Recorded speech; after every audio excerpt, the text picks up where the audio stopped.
Brett McKay here, and welcome to another edition of the Art of Manliness podcast. It's a tough job to manage a household. Things need to be regularly fixed, maintained, and cleaned. How do you stay on top of these tasks in order to keep your home in tip-top shape? My guest knows his way all around this issue and has some field-tested, insider advice to offer. Charles McPherson spent 2 decades as the major domo, or chief butler, of a grand household. He's also the founder of North America's only registered school for butlers and household managers, and the author of several books drawn from his butlering experience, including The Butler Speaks, Return to Proper Etiquette, Stylish Entertaining, and The Art of Good Housekeeping. In the first part of our conversation, Charles charts the history of domestic service and describes why the practice of having servants like a butler and maid ebbed in the mid-20th century, but has made a comeback today. We then turn to what average folks who don't have a household staff can do to better manage their homes.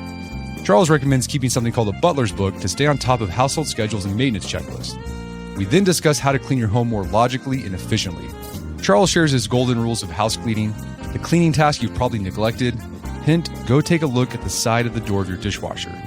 His surprising choice for best product to use to clean your shower, how often you should change your bed sheets, and much more.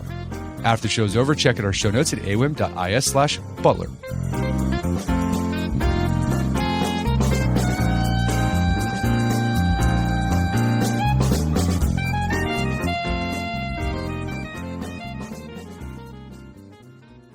All right, Charles McPherson, welcome to the show. Thank you very much. It's a pleasure to be here. So you have served as a professional butler for over 2 decades, and you now run an organization that trains butlers and other professional domestic staff.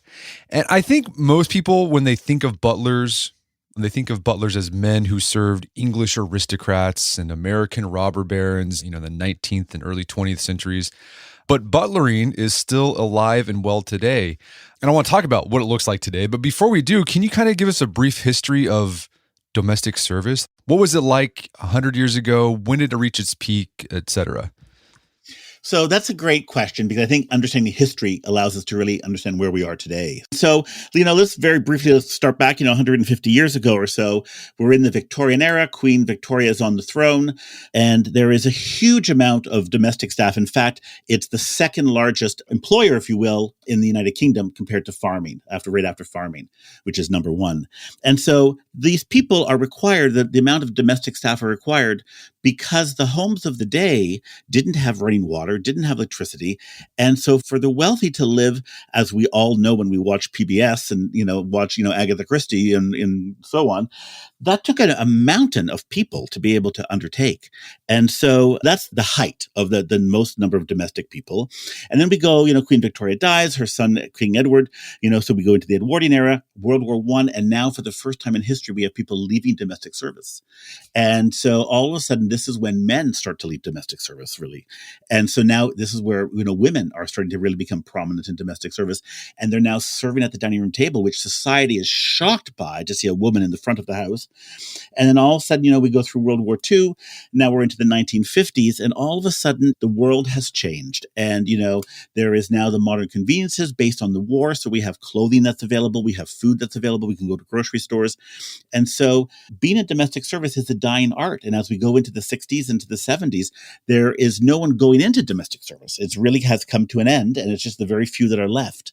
But then we get into, 1980, and Ronald Reagan becomes president, Margaret Thatcher becomes prime minister, and we have Reaganomics, and now all of a sudden we have a huge amount of wealth that's being created by a very small group of people.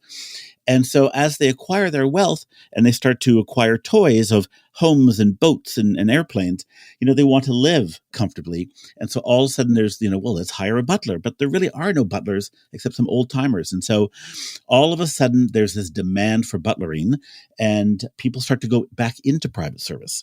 And so all of a sudden, as we get into, 2000 and up, all of a sudden there's a huge amount of demand for private service because the wealthy continue to be wealthy and to generate money. And so it's incredible the career that it's become. And so now it's really a career where you can make a lot of money, and where it's no longer, being in servitude like you were 150 years ago, but being in domestic service today is actually an honorable career. And so it's really interesting how it went from the height to almost being extinct in the 60s and early 70s. And now all of a sudden here we back are at 2024, and there is more demand for domestic service than can actually meet. So the supply, we just don't have the supply. That's interesting. So at its peak, when in the Victorian era, when you had just a household of staff, if anyone's seen Downton Abbey, they've probably, that's what people typically think of domestic service. Like, how many people did a typical aristocrat have in their home? Well, so, I mean, when you think about it, it really comes down to what was the size of the house. But I mean, some people could have, 20, 30, 40, 50, or 100. So it was all, remember, farming was all done by hand. So there was a huge amount of people on the estate just in dealing with the farms, which generated income for the estate. But to run the inside of the household, there's no microwave, there's no fridge, there's no electric mixer. So, just in the kitchen alone, to be able to produce the meals they did, you needed an army of people. And then the washing of all the dishes and all that stuff was done by hand, of course, because there are no dishwashers, there's no electricity. And so those houses, often had 20, 30, sometimes 40 people, because that's how much staff it took to be able to make all that happen. And the butler at that time, like, his job was just to oversee that, manage all that? So the butler at the time, so if we go, in the 1800s, the butler at that period is really, yes, he's running the household, and he's the one who serves at table, and he's the lead, but he's really running the front of the house. So he's running everything that the guests and the family see. And it's the head housekeeper who runs the back of the house, who is dealing with the housekeepers and the laundry and all that kind of stuff. And then chef was responsible for the kitchen. And if you were really fancy back then, you had a French chef. That was de rigueur of the time. So butler really is front of the house, head housekeeper is back of the house, and chef is the kitchen. So it's still interesting that there's still three very senior positions, but the butler ultimately was responsible for overall everything. And then you highlight in this history that you did of domestic service that in the 19th century and early 20th century, there's all these really detailed guides written by butlers and other domestic servants on how to do what they do with a professionalism. Like, they really took their job seriously.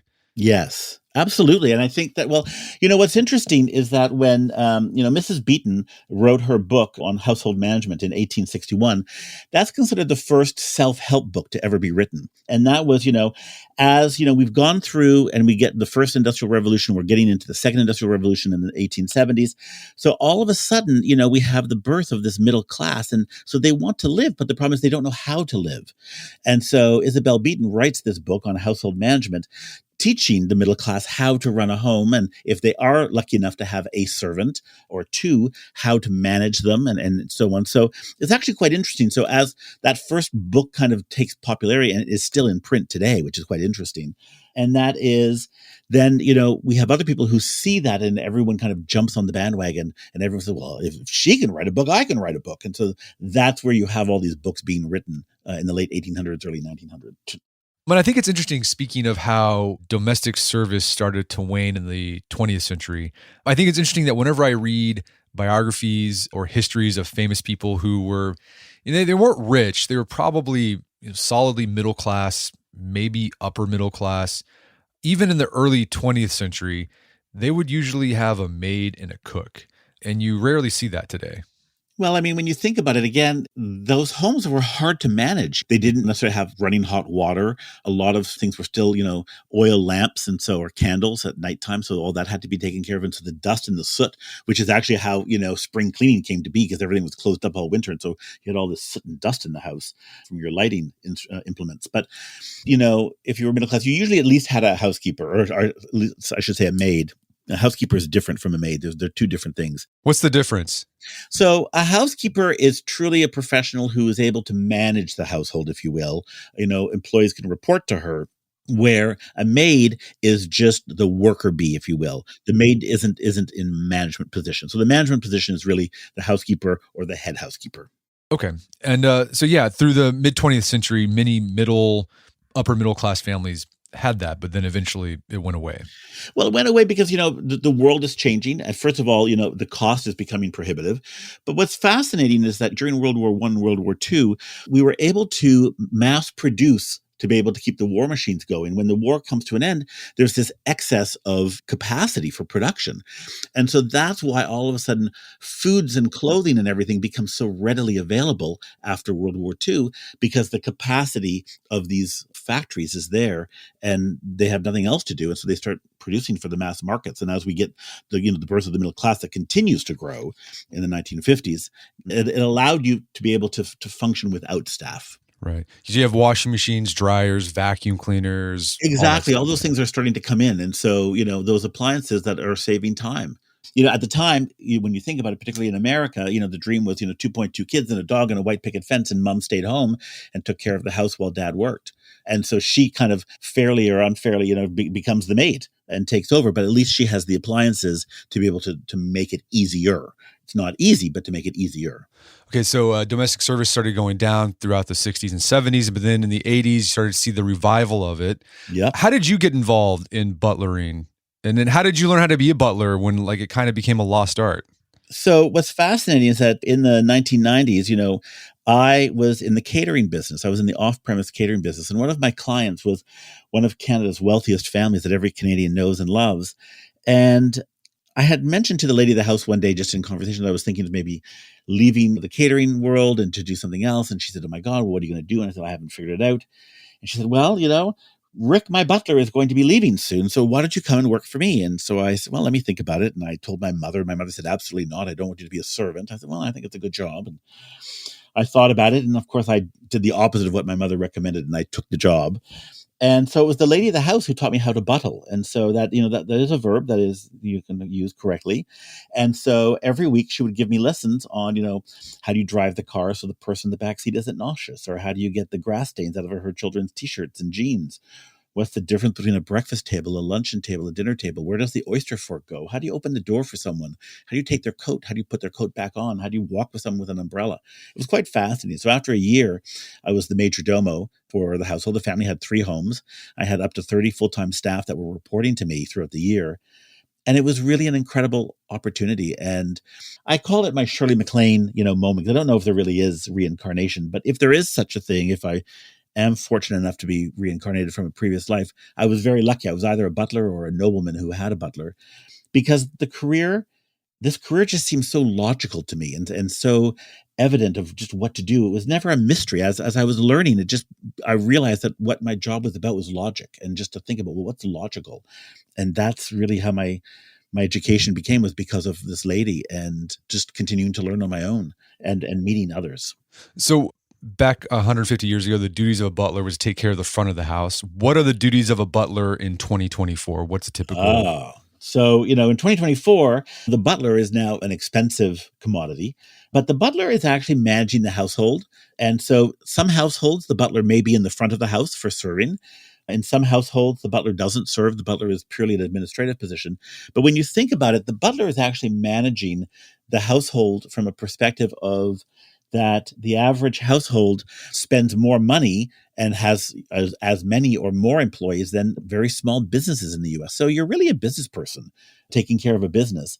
And so you're taking care of everything from whether it's staff management, whether it's, putting together operational manuals of how the household's going to run, when are things cleaned and when are things maintained, taking care of accounts, when plumbers are coming or electricians to fix things, because things always break down in those homes, making sure that those bills are authorized for payment and that work's been completed, making sure that the household is running. And so the butler today really is trying to be at least 1 or 2 steps ahead of their employer, to always be thinking and anticipating what's going to happen, what needs to happen for the family. And so it's quite fascinating, actually, but it's not as much of a service role, but it is a very detailed role that keeps you really busy. There's when you think of these large homes, they're actually commercial facilities with the amount of, when you're talking about 10, 20, 30, 40,000 square feet, we're talking about commercial cooling units and commercial kitchens. And so it becomes complicated. It's not just the little furnace that, you and I grew up with and probably still have in our homes today. So it sounds like a butler today is like a chief operations officer. That's a great way to put it. Yeah. Absolutely. Does domestic staff still live with homeowners like they did a century ago? Oh, great question. And so the answer is no. Domestic staff today have a life, they have a family, and so they don't live in. And in fact, it's hard to find people who want to live in. And if you're going to live in, you actually can make more money than if you live out, because that's considered a premium to be able to live in versus live out. Okay, the way you made it sound like is that being a butler or being on domestic staff, like this could be a lucrative, very fulfilling career. Oh, absolutely. I mean, where can you go to Butler school, which is, 4, 6, 8 weeks, and, you walk out with a job starting at $65,000, $70,000 a year. And a good butler, by the time they're within 5 years with the right experience, they're at 125,000 plus benefits, full benefits and a retirement plan. And we have butlers that are making anywhere from $250,000 to $350,000 a year based on the home that they're managing and the work that they do. So you can make a lot of money if you're good at it. And there's nothing to be ashamed of. I think it's an honorable career to be able to manage a household. And what I love is, as I jokingly say, but it's, you're kind of seeing history happen, from being a fly on the wall and watching, the movie stars or the captains of industry or the politicians that are coming to the household for your family and, seeing what's happening and knowing what's going to happen before the rest of the world knows what's happening. And I think it's pretty fascinating. I think it's a really great career. And I think a lot of people don't actually think of it as a genuine career. So you've written several books based on your insights and experience as a butler that can help the average person who might not be able to afford a butler, how they can improve different facets of their lives. And I want to focus on this conversation today on what we can learn from butlers about managing a home and making it not only a place that runs efficiently, but it's pleasant to spend your time in. And I start off, you talk about that butlers traditionally had this thing called the butler's book. What's the butler's book? What sort of information does a butler keep in a butler's book? So the butler's book is really the Bible for the butler of how the household run, and it keeps track of everything. So whether it's contractors' telephone numbers, or how do you use the remote control to go from the DVD player to the satellite dish to regular cable television, so that you've got the kind of like the cheat sheets in there, or you've got household schedules of when employees are working.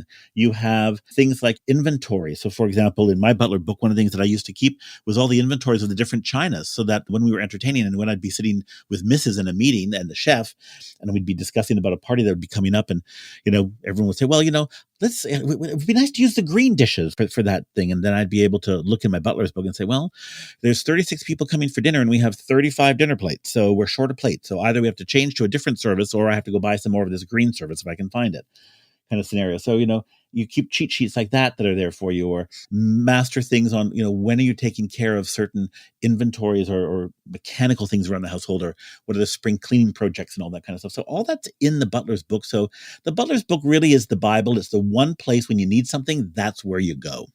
And I can see this being useful for just anybody who has a house. Oh, absolutely. Absolutely. Yeah, my wife and I've run into that experience where, we're hosting a party and we think, well, do we have this thing? And we're like, well, I don't know. We have to spend 30 minutes looking for it. And like, well, we can't find it. So let's go buy another one. So you buy another one. And then after the party happens, like, oh, here's this thing that we were looking for. We just wasted money. Exactly. No, but I think the butler's book would be able to tell you the kind of thing where you keep those things. And as long as you put them back where you're supposed to, then you're in good shape. But the butler's book is really this tool that makes you more efficient and more successful at doing what you want to do. So what sorts of information do you think are just a layperson should keep in their own butler's book for their household? I think that just keeping simple things like all your telephone numbers for, the plumber, the electrician, where is the electrical boxes if you have more than one in your household, and where's the main disconnect to turn the power off? And, when do you open your pool if you have a swimming pool, and when do you close it? So kind of keeping a calendar. Or when do you want to clean the eaves troughs? When do you want to be able to deal with certain things in the yard? Or when do you want to clean the windows or put the storm windows on or take the storm windows off? When do you want to do a bit of a deep clean inside the house? And so what's interesting is that when you start to look at all these projects, when you look at the calendar, it allows you to be able to spread it out throughout over the year, so that there isn't one month where, you have nothing to do. And in the following month, you can barely keep up. So that's what's great about the calendar within the butler's book, is that it allows you to kind of to plan things. So that way, you can plan things ahead of time. So that, you want to have your windows washed in April. And so in January or February, as you're just kind of looking ahead of things that, you want to do, you say, oh, let's schedule the window cleaner now and let's get it done, so that at least they're scheduled. So it's not the last minute when you're trying to get a hold of them when everyone else is. And so the Butler's book is really there as a tool to help you plan and just to remind you of what needs to be done. Where do you recommend keeping your butler's book? Is this in a physical book that you keep around? Well, traditionally, the butler's book was always kept in the butler's pantry, which is between the kitchen and or off the dining room kind of scenario.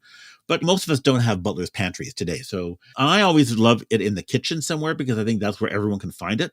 And I'm also a really firm believer that the butler's book is a living, breathing document. And so you shouldn't be afraid to write in it when something changes or when you learn of something. And so maybe it's something that just is always kind of handwritten, or maybe, once a year you sit down and you type out all the changes and then you just print off a clean copy.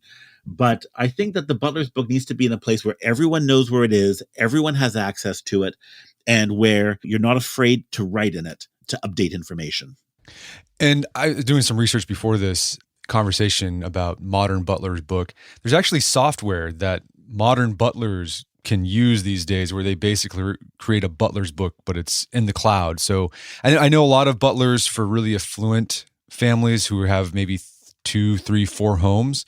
They have to know what's going on in all these different homes. So they have all this stuff just on the internet. Yes, but I'm not a firm believer in things becoming overly computerized in a household. I think that it becomes overly complicated and you end up being a data entry person versus a manager.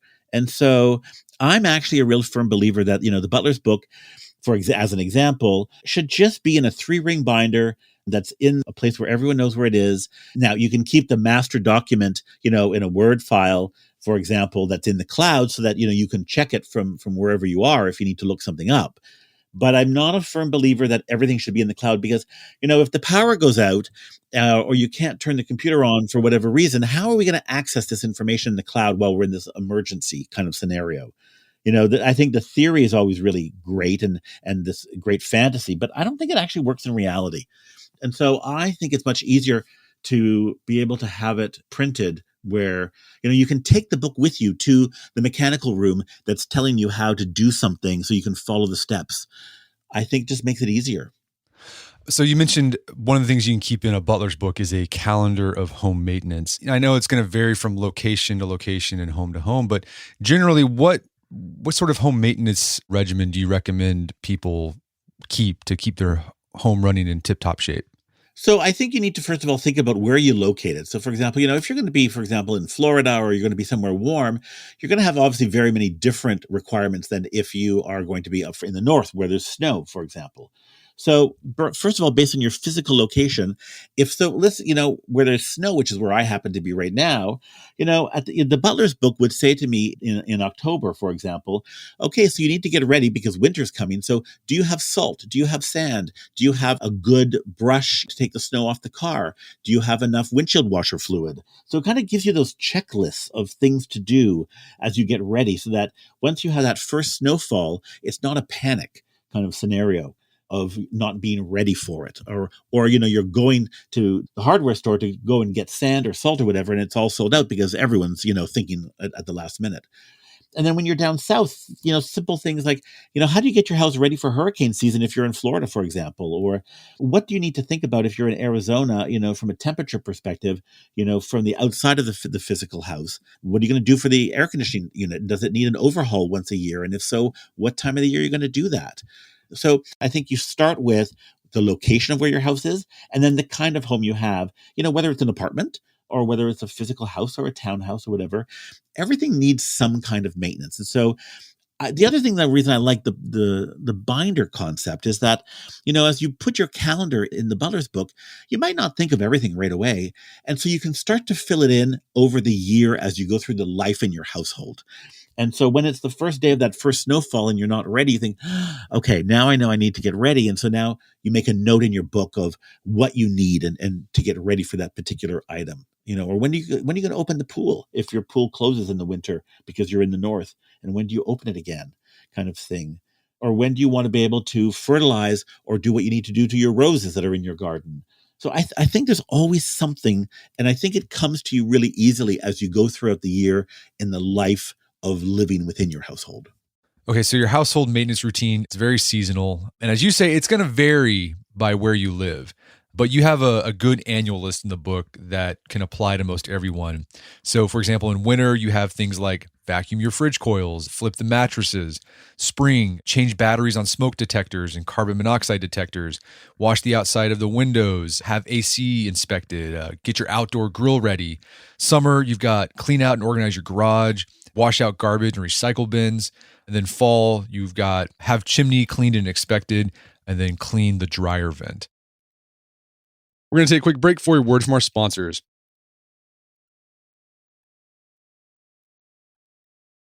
And now back to the show. Something else I'm curious about. One of the things I've had problems with managing my own home is finding good contractors and maintenance workers. Do you have any advice on that? So, finding a good person, they're worth their weight in gold if you can find them. But once you do, you need to be able to stay in touch. And so that's, first of all, when you are looking for a tradesperson, go to your neighbors, go to people you trust, read reviews online, but you need to be able to be clear about what are you looking for so that when you actually speak to the trade person, you can actually ask them intelligent questions. And because you've thought about what do you need or why, something needs to be fixed or repaired or why you want to build something. Doesn't matter what the situation is, but you need to have a clear plan of what do I need this person to do so that you can be clear to them so that they understand what your needs are, so you can compare. And I think that, when you interview 2 or 3 people, you kind of get a gut feeling right away who's the good one and who's not. And listen to your gut instinct. And then make a note of things in your butler's book of, okay, so we tried John the electrician. He was really good, but he wasn't really clean. So the next time he comes, I need to make sure he knows to take his boots off before he comes in my house and so on and so forth, because the work is good, but he just was a bit messy. And so just to remind yourselves that the next time John comes over, you can say, okay, John, remember, I need to take your boots off. Oh, yeah. Okay, no problem. So I think that being clear about what you're looking for is really important, because I think that's where the relationship breaks down, is that both parties aren't communicating well with each other.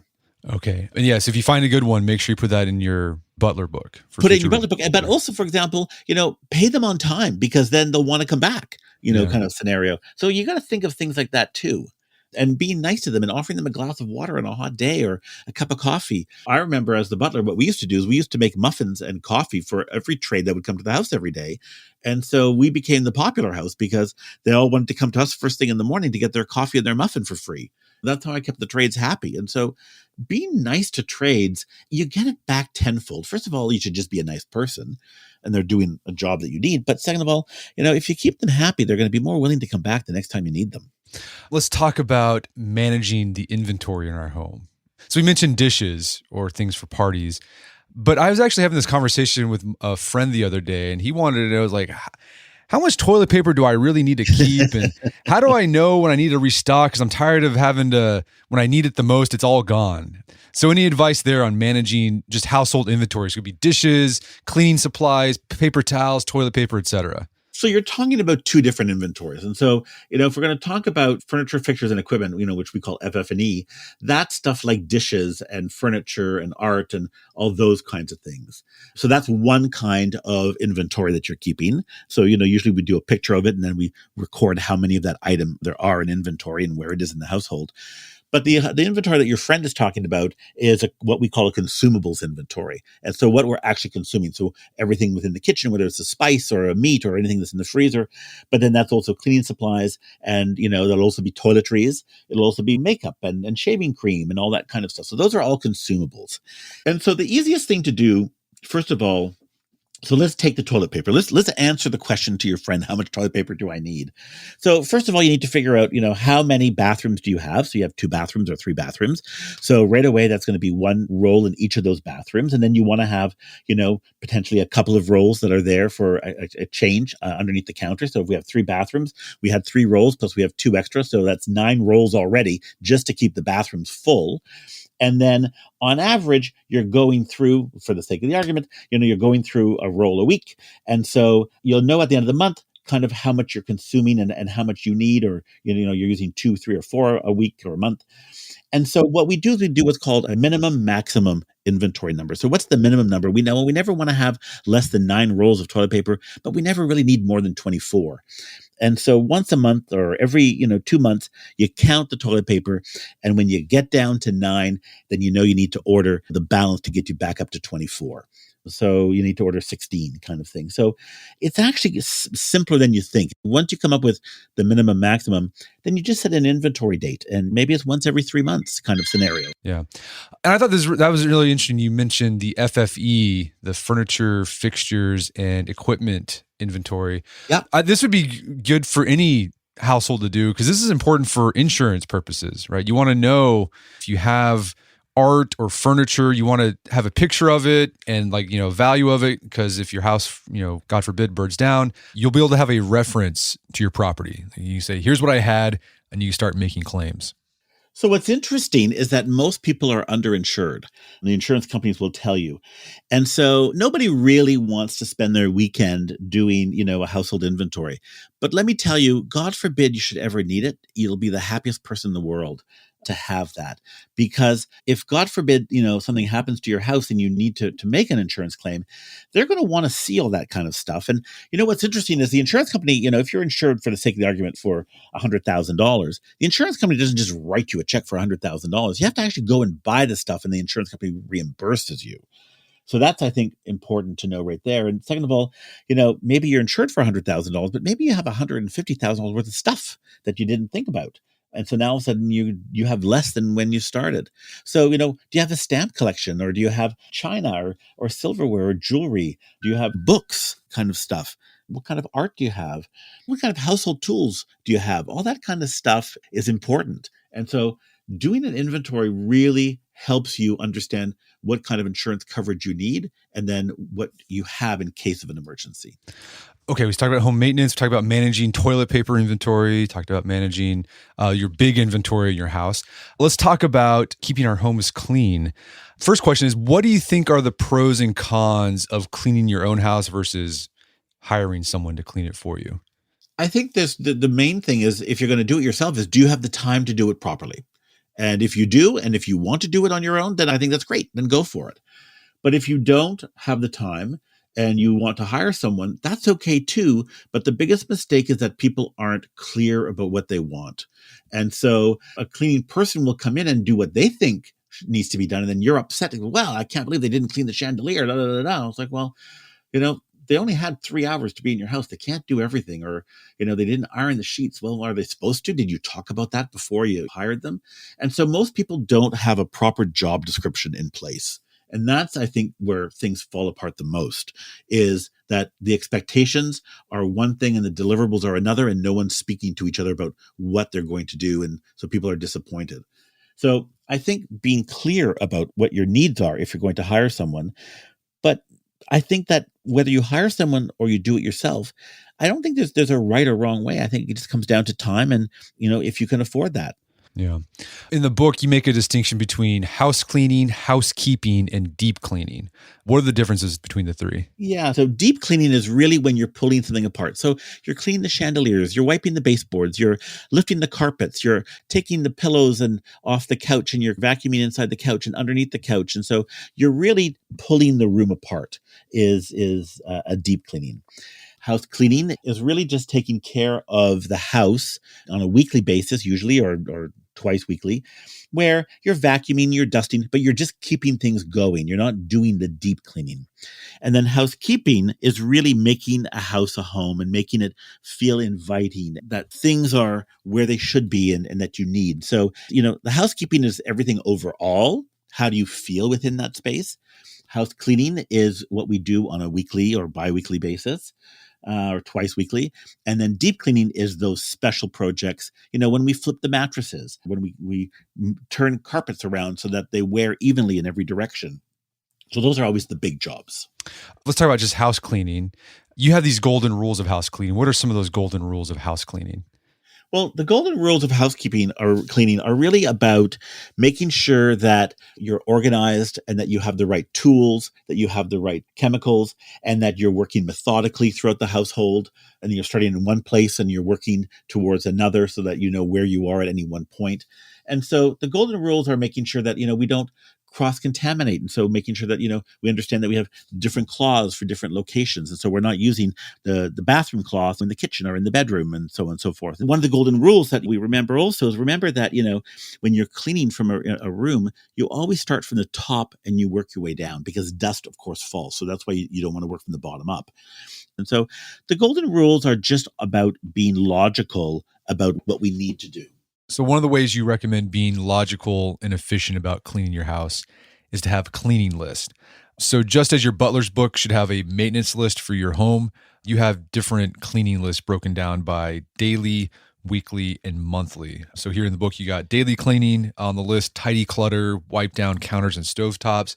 Weekly, you want to give each room in the house a good cleaning, dust all the surfaces, vacuum all the floors, clean the bathroom. That includes cleaning the shower, toilet, and counters. Replace the sheets on your bed.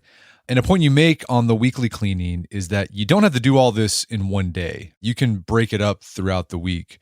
So, one day you do the bathrooms, another day you do the bedrooms, and the next day you do the kitchen. And then for the monthly list, you have things like scrub shower grout, descale shower heads, clean doorknobs and handles, and dust vents. So to your point, it's, weekly, monthly, yearly kind of scenario, whatever, but it's about, what do I need to do every week in my bathroom? So, I know every week I'm going to need to be able to clean the shower and the sink and the counter, and I'm going to need to clean the toilet and the floor.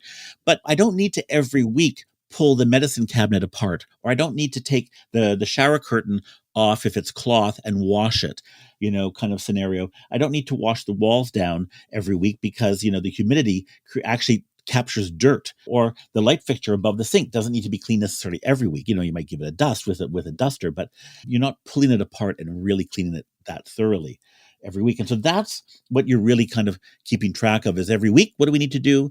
Every month, what do we need to do? And then what are the special projects that we want to do? And sometimes there's no special project for that particular room. Gotcha. And one job I saw on these checklists that people probably don't think about a lot is clean the dishwasher. So what's interesting is that, you think to yourself, well, what do you mean I need to clean my dishwasher? But that to me would be something that, I would put on my quarterly list. I would say, okay, it's March. I do it every 3 months. It's time to clean the dishwasher. And so, the side of the door, so when you open the door and the door is open, there's the edge that runs on the 3 sides, the top and the 2 sides. That gets really dirty because as you're putting dirty dishes into the dishwasher, food product falls in that area and it doesn't get washed when the dishwasher door is closed. So you actually need to clean that. You need to, if you have filters in the dishwasher, in the bottom of the dishwasher, sometimes they need to be emptied and cleaned out. Sometimes, if you have a very fancy dishwasher, it'll do it by itself, but you need to keep an eye on all that kind of stuff. I'm not a really big believer that you need to run a chemical through your dishwasher, although there are those that are available, but you need to actually clean the filter if it is necessary, and you need to actually clean the door, the sides of the door. Okay. So for your weekly cleaning, so this is when you're it's not a deep clean, but just kind of the maintenance cleaning you're doing to make sure everything looks nice. You recommend, to be efficient with this, to have a butler's caddy. What's a butler's caddy and what do you keep in it? So a butler's caddy is the caddy that you're going to carry around. So what are you going to have when you're cleaning throughout the house? And so the caddy is going to have your cleaning cloths in it. It's going to have, whatever chemicals that you happen to be using, your tools. So, for example, do you need soaps or do you need any sprays to disinfect something? Or do you need a squeegee? Do you need paper towel? Do you need baking soda? Do you need like a cream cleaner for certain, ceramic sinks that you're cleaning? So it's about thinking about where are you going to be cleaning and what are the things that you need? Because the worst thing is that, as you're cleaning, you're kind of carrying everything in your hand and then you realize you've forgotten something and you don't really want to go back to, to the closet, wherever you keep all your cleaning supplies or under the sink or wherever it happens to be. And so you don't really do it, you just kind of, well, I'll do it next time. And you just kind of forget about it again. So the caddy just makes it easy. If everything's in there, then no matter where you are in the house, you have what you need. Even for example, like the different color cloths. So I always have said blue for poo and pink for the sink in the kitchen, so that we don't have cross-contamination. So that, we're using blue cloths in the bathroom and pink cloths in the kitchen, and then a different color cloth everywhere else in the house. All that's just in the caddy. And so it makes it really easy as you're moving around the house that you have the right tools. So you mentioned about cleaning a room effectively and efficiently. One thing you mentioned is you clean from top to bottom. Any other tips on cleaning a room effectively and efficiently? So the most important thing is, as you said, is to start from the top and to work your way down. But then you always want to work in a circular direction. Now, it doesn't matter if you go clockwise or counterclockwise, but you need to be in a circular direction because at some point you may need to stop. So you know exactly where you were in that process. So where to go. But if you're doing what I call the zigzag method, where you're just kind of moving all over the room, you tend to forget something because it's not logical. But when you're going in a circle, you know exactly where you are and what you're doing. And I find that's very helpful. Gotcha. Do you dust first, then vacuum? So it depends on what kind of vacuum you have, because some vacuums actually put dust out. So you have to think about it. So sometimes you're going to want to vacuum first and then dust. Sometimes you're dusting and vacuuming. In my house, for example, I have a central vacuum. So for me, I would dust a room and then I would vacuum the room as I kind of work my way out of the room. So that's how I do it. But you need to have a good vacuum to make sure it's not putting dust in the air. What you want is a good filter on your vacuum. Any tips on dusting? So dusting, the biggest mistake that people make is that they use too much water. You don't need a chemical. You just need to have a really good cotton cloth. Cotton t-shirts, as they wear out in your house, are great to be able to cut up for dusting cloths. And so what you do is you wet your hands under the running sink, you give them one shake, and then you dry them off in that cloth. And then that cloth at that point is the perfect humidity level to be able to dust, because you just want it to be able to grab the dust. But I think that we tend to use too much water, which actually does more damage than good. Let's talk about bed making. How often should you change the sheets on your bed? I know this is a contentious Oh my God, issue. it's such a contentious issue. And so, there's surveys, for example, in the UK where the average man changes his sheets every 3 to 4 months. Holy cow. Exactly. And that kind of shocked the nation when those surveys came out last year. But you need to do it at least once a week. And the reason you need to do it at least once a week, even if you are the only person sleeping in that bed, is the average person sweats, give or take, a liter of fluid throughout the night. And so you've got this liquid that's going into the bed, first of all, and you just have, skin that's falling off. We all have natural skin, dead skin that's falling off. It's not because you're not healthy or sick. It just is normal. So we have that dead skin that's falling in the bed. We have the humidity that's in the bed, and we all drool at night. We don't like to think that we do, but we do. So all this kind of stuff is important. And so minimum once a week is when you should be doing your bed. Any advice on making a bed? Well, I wouldn't make my bed as a kid. My mother and I fought about that bitterly until finally my mother said to me one year, she said, "Oh, I'm going to give you a present." I said, "You are?" She said, "Yes, I'm going to buy you a new duvet for your bed. So let's go shopping." So I was all excited, and I went and I picked out some new sheets with my mother.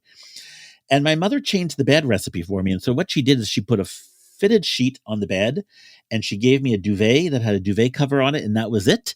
And I was told every morning if I wanted to come down for breakfast, I had to just give the duvet a flick so that my bed was made. And it was so simple, I actually did it. So I think it's about being smart about the bed recipe versus maybe parents want to have a more complicated bed. So maybe you have a fitted sheet and a flat sheet and a blanket and a duvet. All that's really great. It's just a lot more work. And there's not one right or wrong way to do it. They're just different.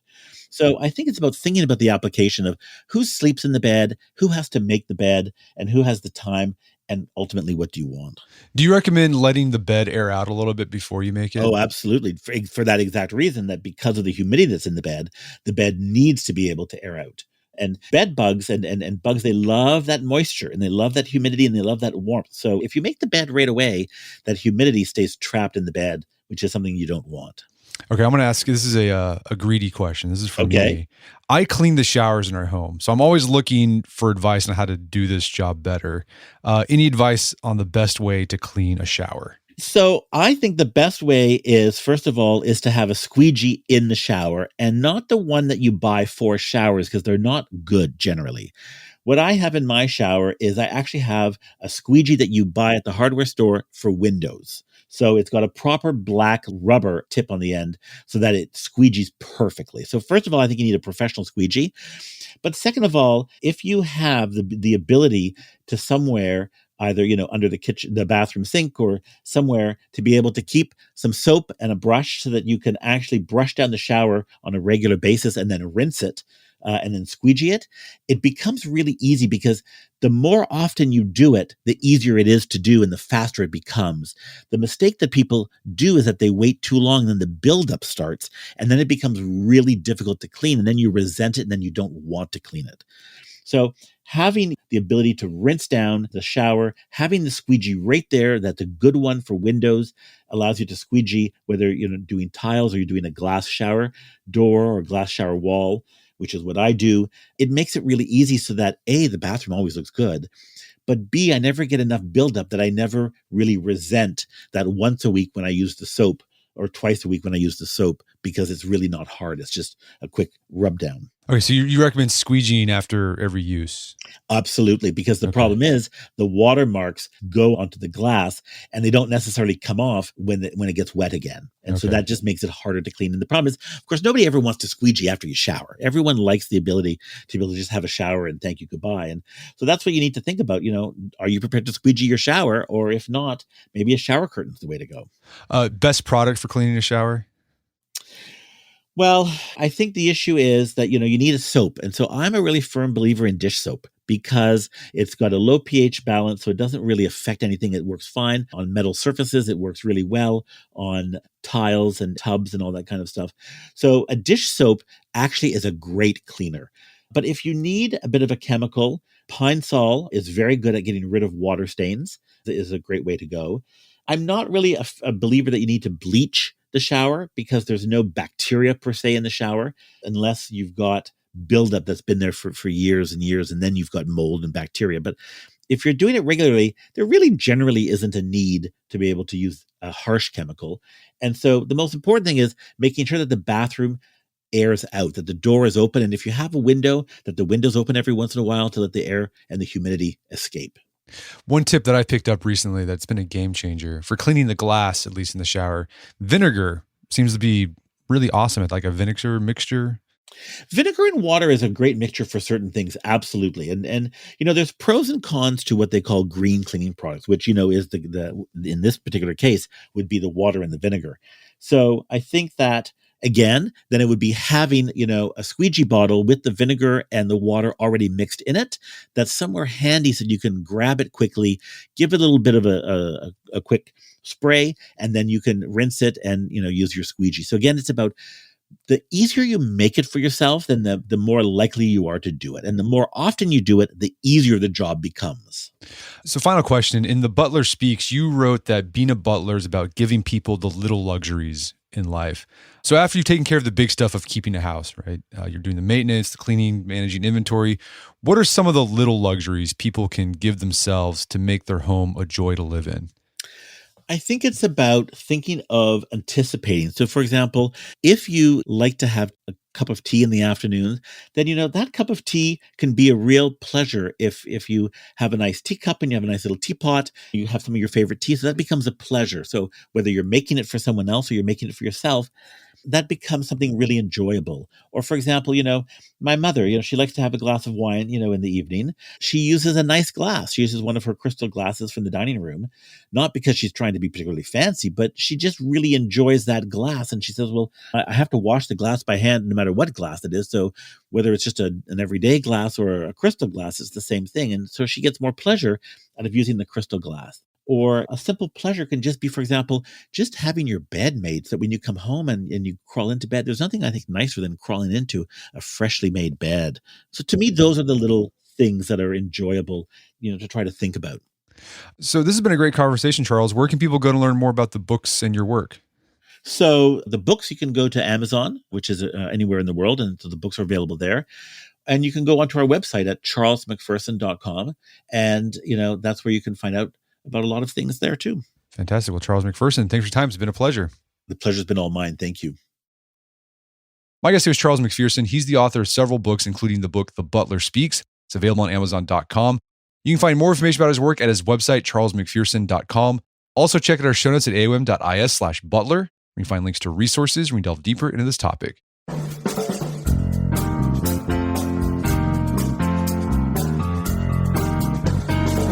Well, that wraps up another edition of the AOM podcast. Make sure to check out our website at artofmanliness.com where you find our podcast archives, as well as thousands of articles that we've written over the years about pretty much anything you think of. And if you haven't done so already, I'd appreciate it if you take 1 minute to give us a review on Apple Podcasts or Spotify. It helps out a lot. And if you've done that already, thank you. Please consider sharing the show with a friend or family member who you think would get something out of it. As always, thank you for the continued support. Until next time, it's Brett McKay, reminding you to not listen to the AM podcast, but put what you've heard into action.